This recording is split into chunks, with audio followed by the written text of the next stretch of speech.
changing the world. Yeah, we're changing the world. Yeah, the whole world. We're changing the world. You know each other?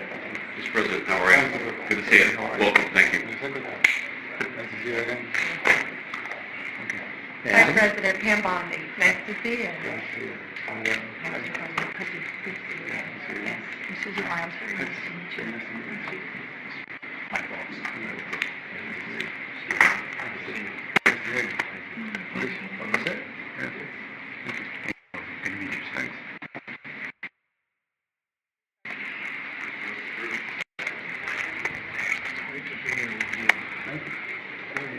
Hola, ¿qué tal amigos? Sean bienvenidos a un nuevo video para el canal. Así que les voy a dejar con este video de lo que está pasando en el mundo. Así que no les voy a quitar más tiempo y lo dejo con el video.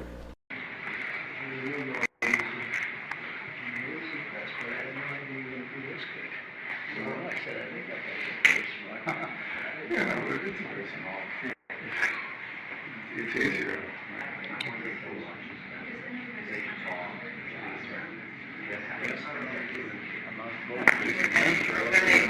Demanded the people wanted to change everything, and they wanted.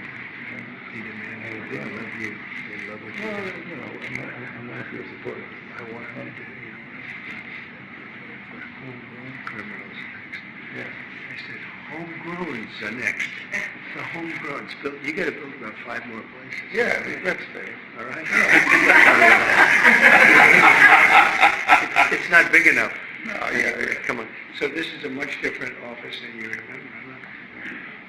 This is done. Oh, you know what we'll do? Steve, you want to pull that curtain?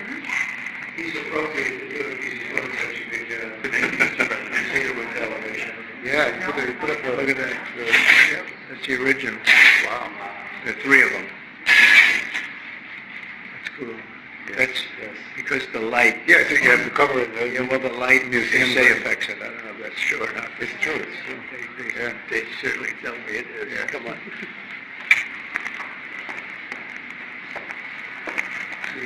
We even put logos in. Oh, well, he was 4 times better like you.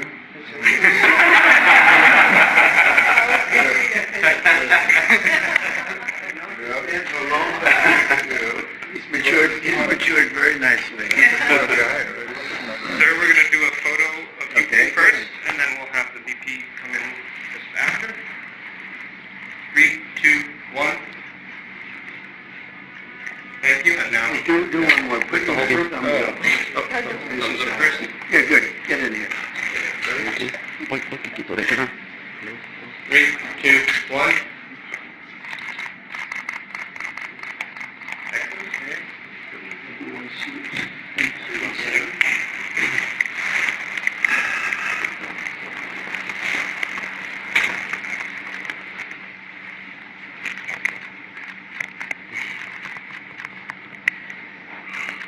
Thank you.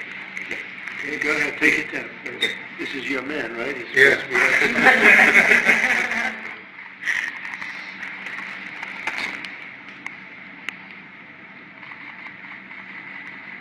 I'll tell you who's good. Whoever sends us those tapes that we get, they become sensations in this country. The tapes, getting out of the planes. That's what people want to see. Respect. They want to see respect. They don't have respect. They're starting to have it here too, but they don't have the respect. So whoever does that does a great job. Oh, we have a team, yeah. We got a good team. Can I use them? Oh, yeah. Even the sound, the whole deal. It's very good. It's like a movie. It's a movie. It's a soundtrack, but it's real. And Cecil B. DeMille. You ever hear of Cecil B. DeMille? Great movie. The greatest they make. The greatest of them all. No, it's really younger. And I would say Marco has a big impact. yeah. It's all over. It's being played all over. This, they want to stop crying. They want to stop crying. Let's see what you stop crying. It's the only way. Let them in, please. It's the only way. So you're just going to have a small group of a small gathering of journalists. We're nice? They've got you.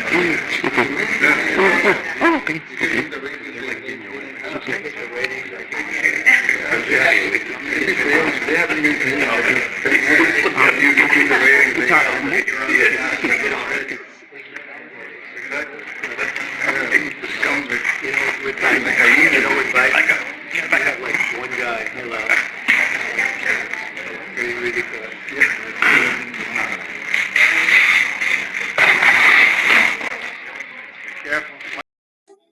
Bueno, mi gente, esto cada día más se complica y se pone cada día más peor. Yo quiero saber qué ustedes me lo dejen en los comentarios, qué ustedes piensan sobre de esto.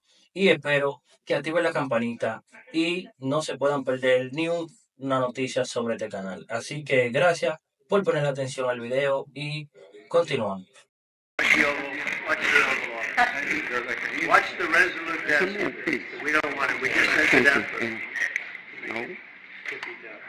We don't need cameras in. That sounded like a pretty bad crash. Six fractures. A broken desk.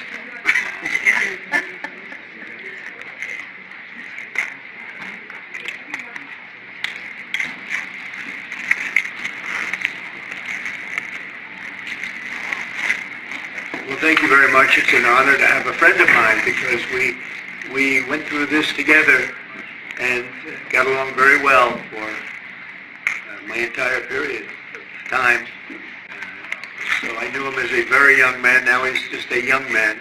And he's done a fantastic job. Mr. President, it's an honor to have you. You're doing incredibly for your country. And we appreciate working with you because you want to stop crime, and so do we. And it's very, very effective. And I want to just say hello to the people of El Salvador and say they have one hell of a president. Okay, and I mean that, and I know him well. I know him as a very young man, Marco, even younger than you. You know, he started pretty young. He'll always be younger. Young at heart. But I want to thank you for the great job you're doing. I appreciate it very much. Thank you. Well, it's an honor. We're very happy, and we're very eager to help.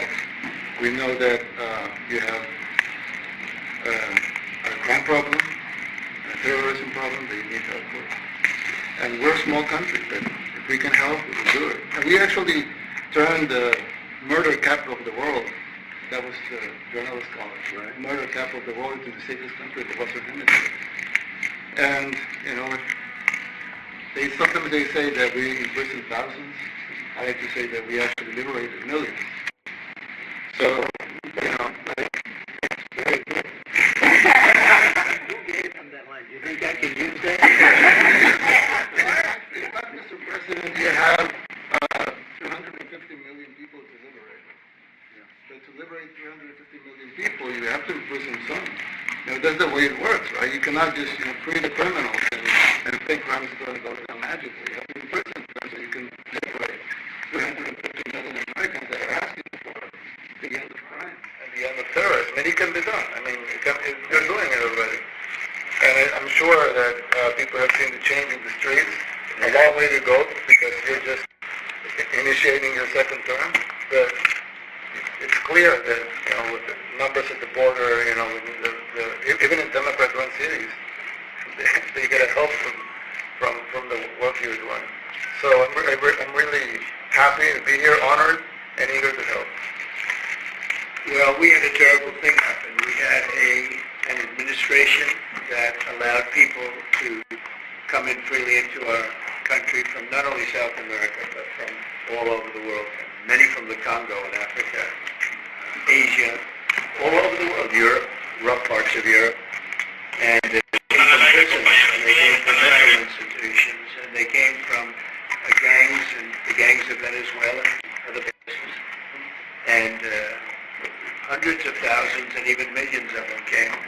21 million people altogether, but many of the people that came, just a tremendous percentage of them were criminals, in some cases violent criminals. We had 11,088 known murderers.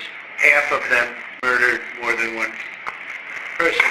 This was allowed by a man who, what he did to our country is just unbelievable. So we're straightening it out, we're getting them out. But what they did and what that party did to our country, open borders, anybody could come in. As soon as I heard that, I said, every prison is going to be emptied out into our country. That's what happened. And we're straightening it out, and we just had numbers. We had the highest recruiting numbers in the history of our country going into police departments. And a year ago, we had the lowest numbers. You couldn't hire The biggest change. Nobody's From the lowest to the highest. And the military now, Marines, the Army, Air Force, Coast Guard, every slot is I mean, we have the best numbers we've ever had. We call it recruitment numbers. And we've never had anything like it. We had records on at every single level. But very important, the policemen. The policemen are joining forces now that we really were having a hard time with policemen because we weren't protecting our police. Yeah. And we cherish our police. The police are great, and the firemen and everybody else. But we have the highest numbers that we've ever had, the most enthusiasm. Great enthusiasm on trade and other things. We're doing great. We're taking in billions and billions of dollars. We made, 2 weeks ago, I gave a little bit of a pause because, you know, you have to show a little flexibility. We go back to what we have to do. The markets have been very strong once they got used to it. But we were losing $2 billion a day. There's no company that's big like this. This is the biggest deal ever made. Now we're making $3 billion a day. We're a great country, but we had stupid people running this country, and I can say it. But what they done to us at the border should never and can never be forgotten. It's a sin what they did, and you are helping us out, and we appreciate it. Thanks. Actually, what you're doing with the border is remarkable. It has dropped, what, 95%? It's incredible. Okay. As of this morning, 99%, 99.1% to be exact. Why are those numbers not in the media? Well, they get out with the fake news, you know, like CNN over here doesn't want to put them out because they don't like putting out good numbers. They don't like putting out, because I think they hate our country, actually. Yeah, But it's a shame, you're right. Isn't that a great question? Why don't they put out numbers? Yeah, 99%. I mean, it's crazy, right? We're doing It's great. a crazy turnaround. Christy, could you maybe say a couple of words about the border, how we're doing? Yes, it's been absolutely phenomenal what a great leader can do. Clear direction, our laws matter. We should only have people in our country that love us, and the Border Patrol and our ICE officers and law enforcement officers have done fantastic work. So we're proud of them. Now we just need to get the criminals and murderers and rapists and dangerous gang members and terrorist organizations out of our country. So, Mr. President Bukele, we thank you very much for your partnership. It has been wonderful for us to be able to have somewhere to send the worst of the worst and someone to partner with. And we'd like to continue that partnership because it's been a powerful message of consequences. Mr. President, you wanted people to know that there was consequences if you break our laws and harm our people and endanger families. And this is a clear consequence for the worst of the worst that we have somewhere to put them. Thank you very much. Yeah, we even had this gang member from Venezuela, one of the ones you sent, and we interviewed him just, to get some information, etc. from them. And he said, I got arrested 6 times, but they released me the 6th time, so it should be released again.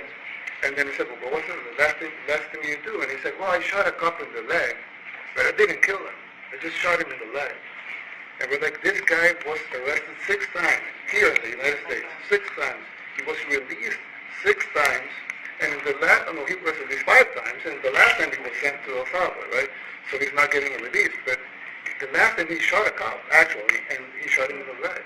So these are, like you said, there's something broken. The liberal establishment, but they're not running things anymore in this country, and we're run by, and I don't say conservative, I don't say anything, we're run by people with great common sense. Yeah, common sense. Because it's all common sense. It's not liberal conservative, it's common sense. Exactly. Like, do you allow men to play in women's sports? Do you allow men to box your women and box? Because I know you have a lot of boxing. That's violence. That's abuse of the Violence law. against women. It's abuse of the law. But we have people that fight to the death because they think men should be able to play in women's sports. And some of those sports, it wouldn't matter much, but it still matters. But some of them are very dangerous for women. Some years ago, like I said, a decade ago or so, women rights movements were pressuring so that we enacted specific laws to avoid men abusing women. And I think those laws were great because there were a lot of men abusing women. But now some of the same people are trying to backtrack on that and actually trying to make new laws allowing men to abuse women in sports. So actually, that doesn't They do make it in sense. sports. It doesn't make sense. You know, they have weightlifting records, right? Yeah. A woman gets up this way, she's incredible. A guy gets up and beats her by 100 pounds.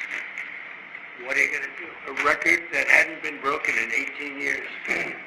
You know, they put on an ounce and an ounce, quarter of an ounce, eighth of an ounce for 18 years. Now they have a guy come up, ping. The whole thing is crazy. But they continue to fight. And I don't like talking about it because I want to save it for just before the next election. I say to my people, don't even talk about it because they'll change. And, well, but I watched this morning, there was a congressman fighting to the death for men to play against women in sports. And you say to yourself, why? What are they doing? What are they doing? But your country's not too big in that. No, of course not. We're big in protecting women. Because Yeah. it's a very important form of protection, too. And as you can see, most of my cabinet are women, so That's impressive. yeah. And that's why you And run. they're not DEI hires or anything. They can be great at what they do. Right? That's right. This is very impressive. This is the first. We've had women, but we've never had three of them right here. 4 and 3 men. Look at what we have. You guys feel a little bit mistreated? I like it. We've been advanced. I've been very advanced in that regard, too. We have Pam, who's been so Yeah, fantastic. and Christy. Christy, and the most powerful woman they say I anywhere. know. They're all great. Susie Wells. Yeah. Most powerful woman in the world, according to magazines. What do I know? But I think she probably is. Yeah. She probably is. Congratulations. And you know Stephen, who's done such a great job. We have great He's people. very famous too. But we love working with him. He really lets them have it. Yeah, exactly. There's no games. No. Very good. He knows. Do you have any questions, please? Go, let's not start with CNN because they're just so Mr. President. raw. Yeah, please. Yeah, thank you, Mr. President. You repeatedly mentioned last night that Russia's attack on Ukraine was a mistake. What is the exact mistake? And have you given Putin a deadline Yeah. to actually move toward a ceasefire? The mistake was letting the war happen. If Biden were competent, and if Zelensky were competent, and I don't know that he is. We had a rough session with this guy over here. He just kept asking for more and more. That war should have never been allowed to happen. That war, I went 4 years and Putin wouldn't even bring it up. And as soon as the election was rigged and I wasn't here, that war started. There was no way that war should have been allowed to happen. And Biden should have stopped it. And you take a look at Putin. I'm not saying anybody's an angel. But I will tell you, I went 4 years and it wasn't even a question. He would never, and I told him, don't do it. You're not going to do it. And it was the apple of his eye, but there was no way that he would have done it. All you had to do is lower oil prices. If you lowered oil prices, Biden kept the prices so high because he made it impossible to get it. If you lowered oil prices, you wouldn't have had the war. But you wouldn't have had it with me anyway. That war would have never happened. And I think it's a great abuse. So now what do? You get a country where 25% of its land is gone, and the best locations, where millions of people are killed. You know, you haven't reported accurately the death. And this was Biden's war, and I'm trying to stop it. And I think we're going to do a good job. I hope we're going to do it. They lose 2,500 young people a week, think on average. Now they're Russians and they're Ukrainians, but it's 2,000, we don't care, it's like whatever it is. They're not from your country, they're not from mine, but I want to stop it. 2,500, it's a killing field. It's like the Civil War. You take a look, I look at the satellite pictures. This should not be happening in our time. Of course, our time can be pretty violent, as we know. But that's a war that should have never been allowed to start. And Biden could have stopped it, and Zelensky could have stopped it, and Putin should have never started it. Everybody's to blame. Have you spoken to President Zelensky, sir, about his offer to purchase more Patriot missile Oh, batteries? I don't know. He's always looking to purchase missiles, you know. He's against, listen, when you start a war, you got to know that you can win the war, right? You don't start a war against somebody that's 20 times your size and hope that people give you some missiles.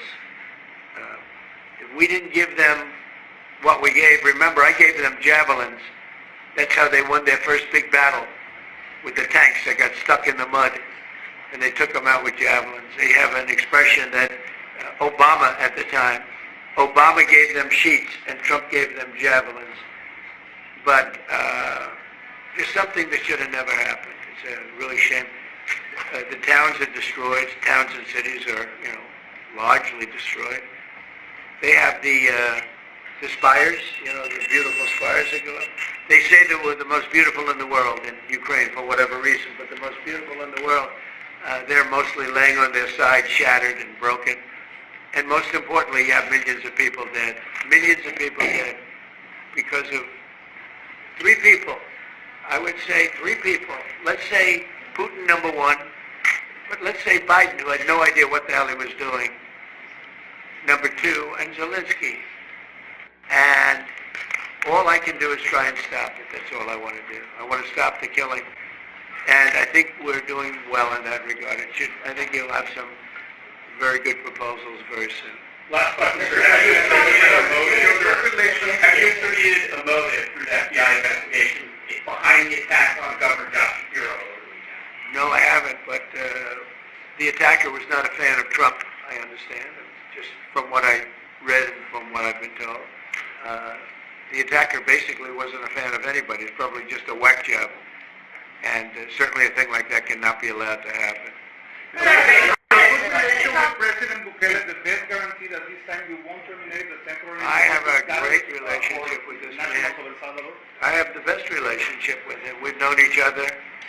I've known him since he was a very young man, as I said, very, very young. And I was impressed. I said, look here, this guy is... In fact, you sort of look like a teenager. You look like a teenager. I don't know if that's good or bad, Mr. President. He grew up well in the last 5 years. Do you support the extension for nationals of El Salvador under... I support him. Do you plan to ask How important is it for you to send...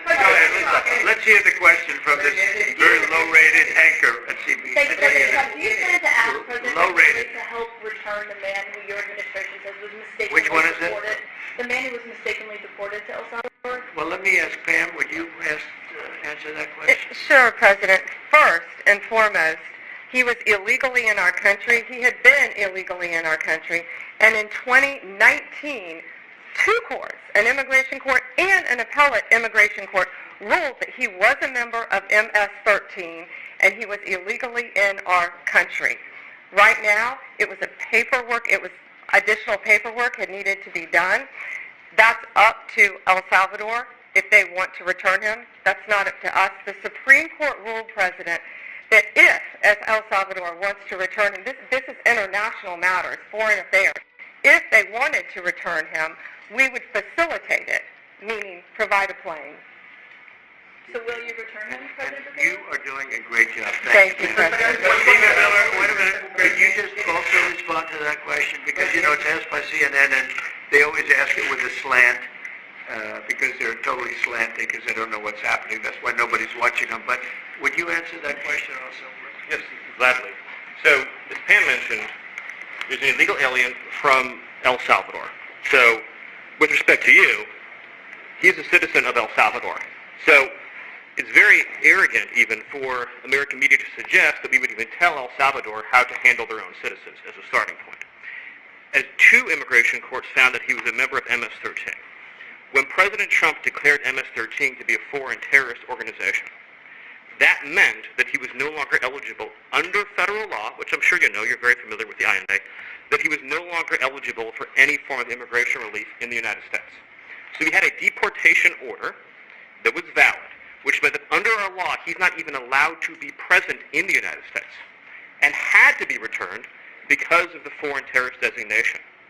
This issue was then, by a district court judge, completely inverted, and a district court judge tried to tell the administration that they had to kidnap a citizen of El Salvador and fly him back here. That issue was raised to the Supreme Court, and the Supreme Court said the district court order was unlawful, and its main components were reversed 9-0 unanimously, stating clearly that neither Secretary of State nor the President could be compelled by anybody to forcibly retrieve a citizen of El Salvador from El Salvador, who again is a member of MS-13, which, as I'm sure you understand, rapes little girls, murders women, murders children, is engaged in the most barbaric activities in the world, and I can promise you, if he was your neighbor, you would move right away. So you don't plan to ask for an award to get it back? And that- what was is the it- ruling is that your in the position? Supreme Court, Steve? Was it 9-0? Yes, it's a 9-0 In our favor? in our favor against the district court ruling, saying that no district court has the power to compel the foreign policy function of the United States. As Pam said, the ruling solely stated that if this individual, at El Salvador's sole discretion, was sent back to our country, that we could deport him a second time. Well, No version of this legally ends up with him ever living here because he is a citizen of El Salvador. That is the president of El Salvador. Your questions about it, per the court, can only be directed to him. I asked Pero, President Presidente Bukele, what is your, Bukele. can President Bukele weigh in on this? Do you plan to return him? Well, most of them suggesting that I smuggle a terrorist into the United States, right? It's always how been. can I return him to the United States? Like, I smuggle him into the United States, or whether of course, I'm not going to do it.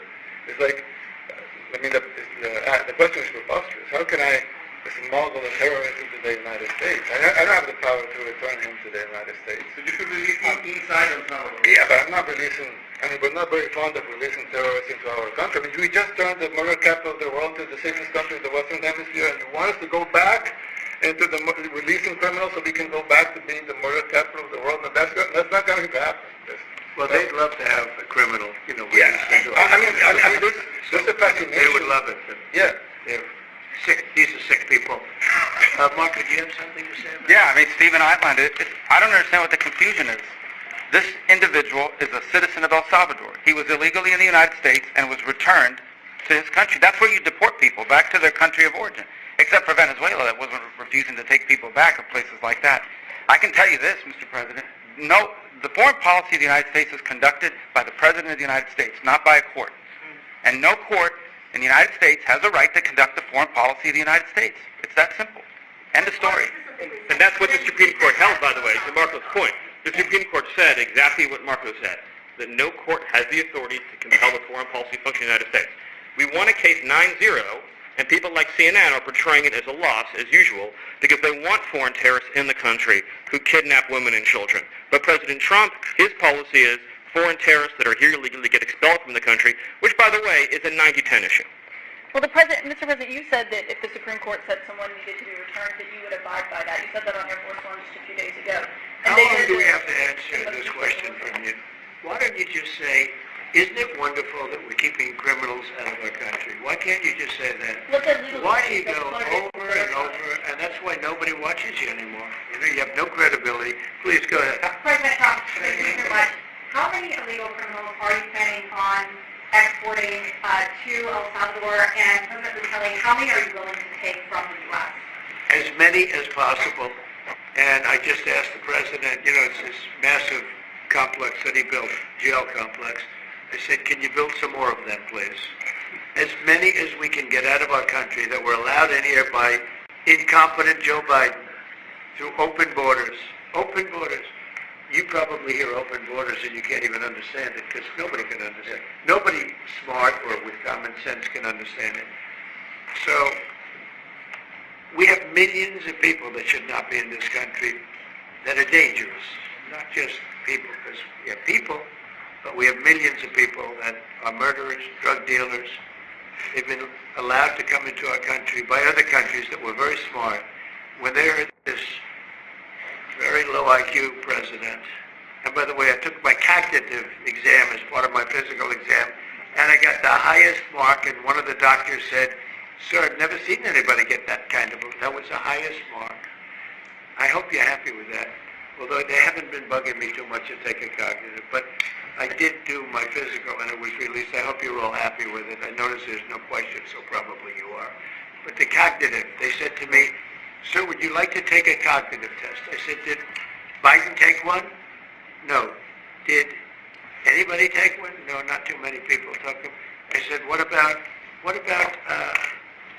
Obama? Did he take one?" "No, he didn't take one either." I said, "Let me be the only one to take one." But I've actually taken them 3 times already. I like taking them because they're not too tough for me to take.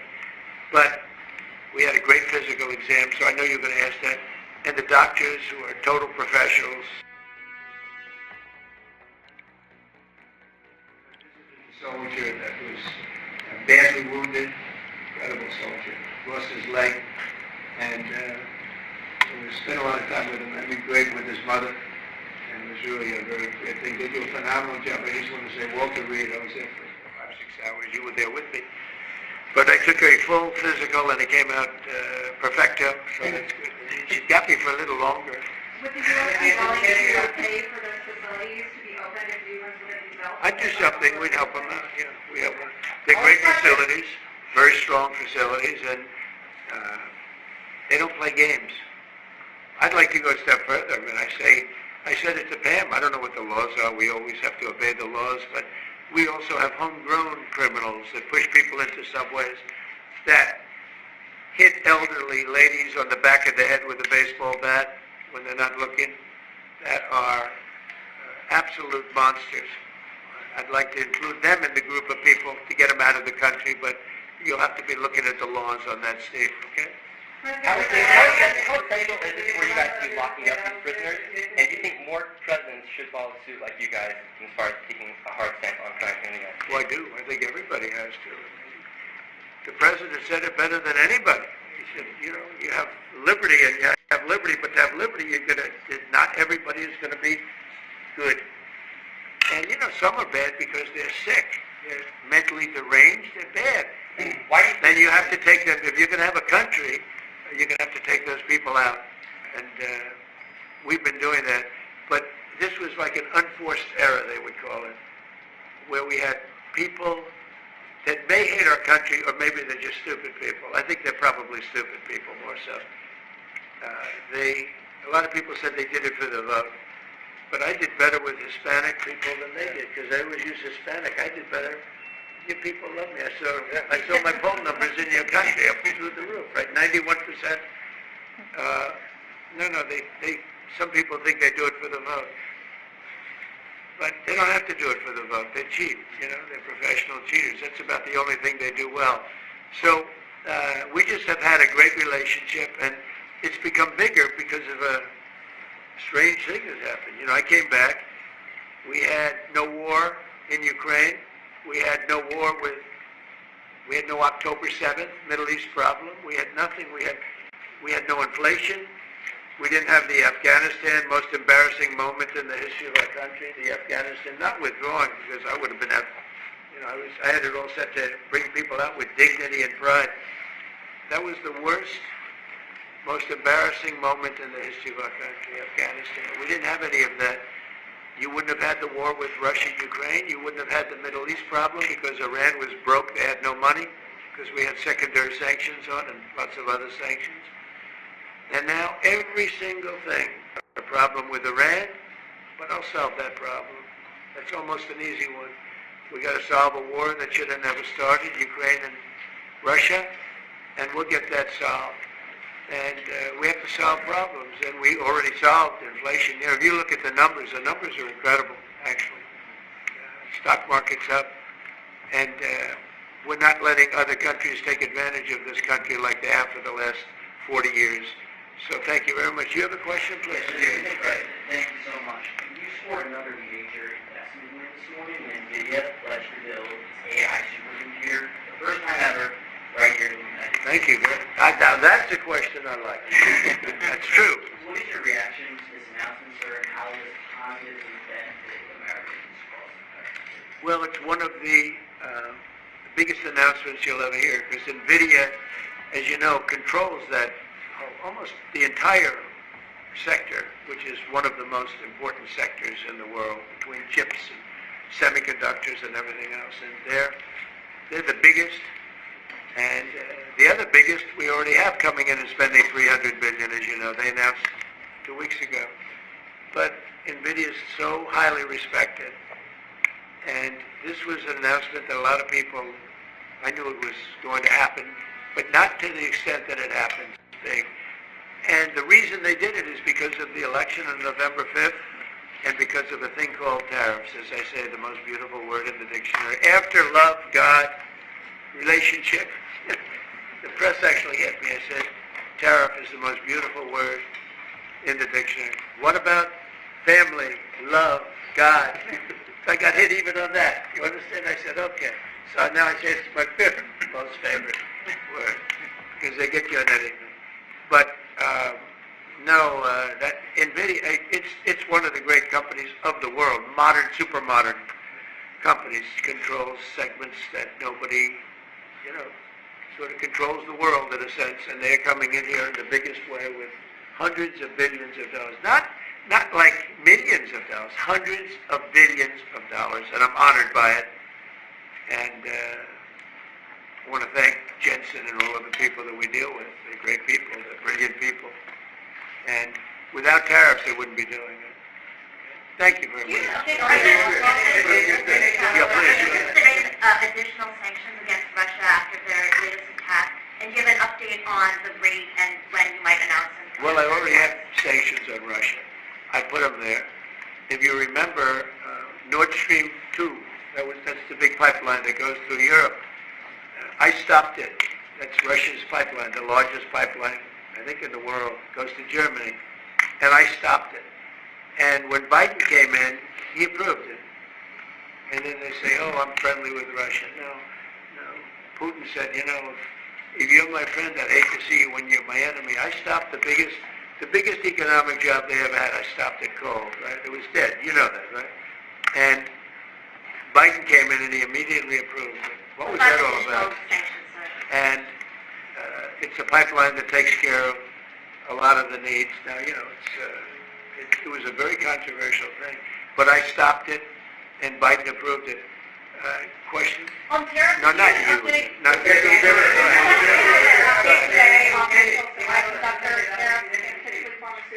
What? Semiconductor tariffs and potentially pharmaceuticals. Pharmaceuticals we're going to do. We don't make our own drugs, our own pharmaceuticals. We don't make our own drugs anymore. The drug companies are in Ireland and they're in lots of other places, China. And all I have to do is impose a tariff. The more, the faster they move in. The higher the tariff, it's inversely proportional. The higher the tariff, the faster they come.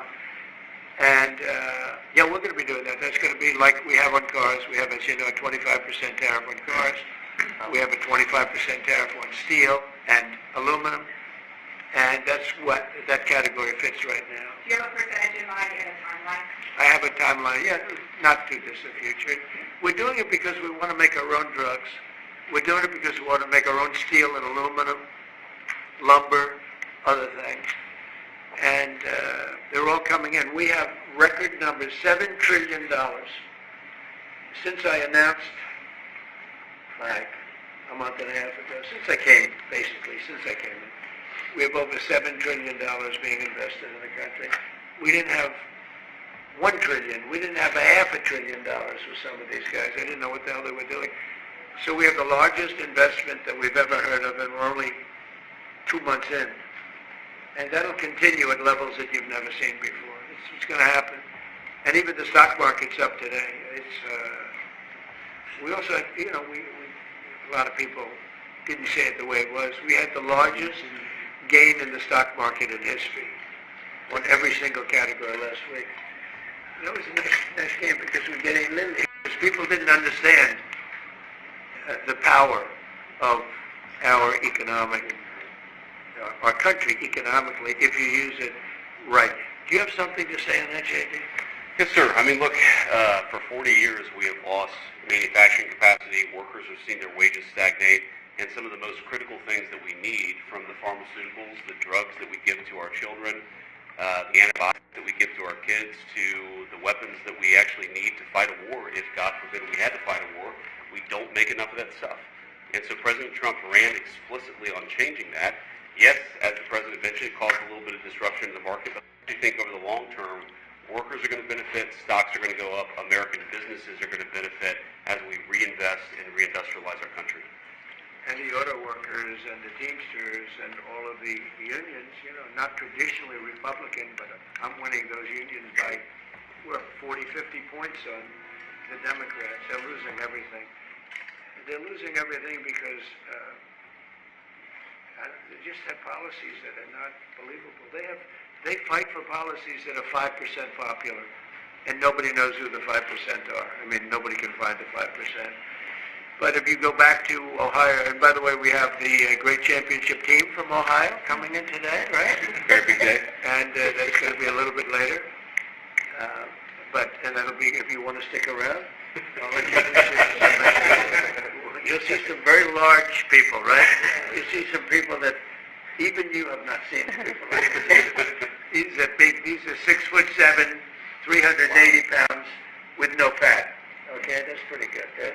But the team, the national championship team, is being honored today at the White House, so that'll be exciting. If you're around, you want to stay around, I'll have you up there. You can tell them all about your prison, how you have to behave. Okay. Who else? Go ahead, please. You said yesterday that you're making a decision on Iran very quickly. Yeah. What do you mean by that? Well, they have to solve their problem very quickly. Iran wants to deal with us, but they don't know how. They really don't know how. We had a meeting with them on Saturday. We have another meeting scheduled next Saturday. I said, that's a long time. You know, that's a long time. So I think they might be tapping us along. But Iran has to get rid of the concept of a nuclear weapon. They cannot have a nuclear weapon. He can't have a nuclear weapon. Nobody can have, we can't have anybody having nuclear weapons, you know? We can't have nuclear weapons. And I think they're tapping us along because we're so used to dealing with stupid people in this country. And I had Iran perfect. You had no attacks. You would have never had October 7th in Israel, the attack by Hamas, because Iran was broke. They were stone cold broke when I was president. And I don't want to do, I want them to be a rich, great nation. The only thing is, one thing, simple, it's really simple, they can't have a nuclear weapon. And they got to go fast, because they're fairly close to having one. And they're not going to have one. And if we have to do something very harsh, we'll do it. And I'm not doing it for us, I'm doing it for the world. And these are radicalized people, and they cannot have a nuclear weapon. Does that include missiles right on Iranian nuclear facilities? Of course it does. Just a follow-up question on clarification. You mentioned that you're open to deporting individuals that aren't foreign aliens, but criminals to El Salvador. Does that include potentially U.S. citizens, fully naturalized Americans? If they're criminals, and if they hit people with baseball bats over their head that happen to be 90 years old, and if they rape 87-year-old women in Coney Island, Brooklyn, yeah, that includes them. What, do you think there's a special category of person? They're as bad as anybody that comes in. We have bad ones too. And I'm all for it. Because we can do things with the president for less money and have great security. And we have a huge prison population. We have a huge number of prisons, and then we have the private prisons, and some are operated well, I guess, and some aren't. But he does a great job with it. We have others that we're negotiating with too. But no, if it's a homegrown criminal, I have no problem. Now, we are studying the laws right now. Pam is studying. If we can do that, that's good. And I'm talking about violent people. I'm talking about really bad people. Really bad people. Every bit as bad as the ones coming in. And I made the statement when I heard about this a long time ago now, 4 years ago. When I heard that this guy was having open borders, I said every single criminal from all over the world is going to be dumped into our country. And that's what happened. The jails of the Congo were emptied out. The jails of Venezuela were emptied out. And you know what happened? Their crime went way down. But now Venezuela has other problems. You know what the problem is? They have no money. Because I shut off their oil, and we put secondary tariffs because they're not doing what's right over there. They know what to do. We spoke to them. I spoke to them. They know what to do. But they have no money. Venezuela has no money. But Iran had no money. And Iran behaved so beautifully. And then Biden took all those secondary tariffs and tariffs on. I told China, you can't buy oil. If you buy oil from Iran, China, I told it to President Xi, then we no longer want you to do business with the United States of America. And those ships disappeared from the harbor so quickly. China. Get along great with China. Are the talks with Iran productive? Do you want to continue that? the talks with Iran, do you believe those are productive? Do you want to continue that? I think Iran could be a great country as long as it doesn't have nuclear weapons. If they have nuclear weapons, they'll never get a chance to be a great country. They will never get a chance. It won't even come close. Sir, on tariffs? Yeah. Yeah, thank you. Yesterday you mentioned short-lived product exemptions. Which specific products are you considering, and how long is short-lived? Weeks, months? I'm looking at something to help some of the car companies where they're switching to parts that were made in Canada, Mexico, and other places, and they need a little bit of time because they're going to make them here, but they need a little bit of time. So I'm talking about things like that. What about any Apple products, other cell phones? Look, I'm a very flexible person. I don't change my mind, but I'm flexible. And you have to be. You just can't have a wall and you'll only go. No, sometimes you have to go around it, under it, or above it. There'll be maybe things coming up. I speak to Tim Cook. I helped Tim Cook recently, and that whole business. I don't want to hurt anybody, but the end result is we're going to get to the position of greatness for our country. We're the greatest economic power in the world if we're smart. If we're not smart, we're going to hurt our country very badly. We lost with China over the Biden years trillions of dollars on trade. Trillions of dollars. And he let them fleece us. And we can't do that anymore. And you know what? I don't blame China at all. I don't blame President Xi. I like him. He likes me. I mean, who knows? Who the hell cares? Do you have any updates on But you know what? What? Do you have any updates with talks with China? No, let me just tell you this. I don't blame China. I don't blame Vietnam. I see their meeting today. Isn't that wonderful? It's a lovely meeting. They're meeting, like trying to figure out how do we screw the United States of America. Don't forget, the European Union was formed to do just that. The European Union was formed to hurt the United States and on trade. And they get us on NATO because they don't pay their bills. But now, since I got involved, they have been paying their bills. I took in over $600 billion for NATO. Nobody took in anything. I mean, we were all delinquent. They had 8 nations out of 28 paid their bills. The rest of them were way delinquent. And I said, if you don't pay your bills, we're not going to protect you anymore. And the money poured in over 600. The Secretary General last week made that statement. He said, I've never seen anything like it. We couldn't get anybody to pay because the United States was footing the bill for NATO. Well, we got hurt there, and we got hurt on trade, likewise, European Union. Aquí es el video de hoy. Si te gustó este video, no olvides suscribirte y activar la campanita. Así que nos vemos en un próximo video. Les deseo bendiciones a todos y gracias por quedarse